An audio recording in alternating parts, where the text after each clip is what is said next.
ఈరోజు మరి గృహప్రవేశం చేయడం జరిగింది. నిజంగా చాలా సంతోషంగా ఉంది. దీనికి జగన్మోహన్ రెడ్డి గారు ముఖ్యమంత్రి అయిన తర్వాత 2021లో సిఆర్జెడ్ ఆమోదంతో ప్రారంభమైంది. అండ్ ఈరోజు అన్ని పర్మిషన్స్ తో ఈరోజు కట్టబడిన 7 బిల్డింగ్లు అన్ని వసతులతో కూడా పూర్తి చేయబడింది.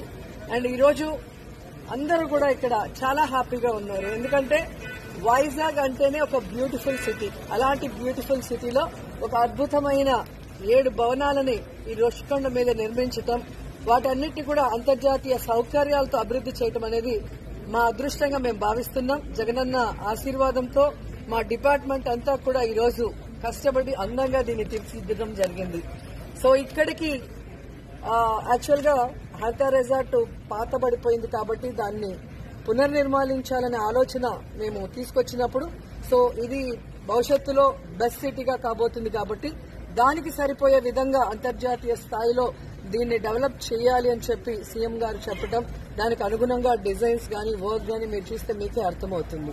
సో ఈరోజు ఫుల్ ప్లెచ్డ్ గా మరి స్వామివారి ఆశీస్సులతో కూడా ఈరోజు ఓపెనింగ్ జరగటం శుభ పరిణామం కూడా ఈ సందర్భంగా తెలియజేసుకుంటున్నాను. అండ్ ఈ మధ్య కాలంలోనే మరి కేబినెట్ నుంచి 3 men కమిటీని ఏర్పాటు చేయడం జరిగింది. ఆ 3 men కమిటీ ప్రభుత్వం ఇక్కడి నుంచి సీఎం క్యాంప్ కార్యాలయంగా ఉంటే బాగుంటుంది అని ఒక నిర్ణయం తీసుకోవడం జరిగింది.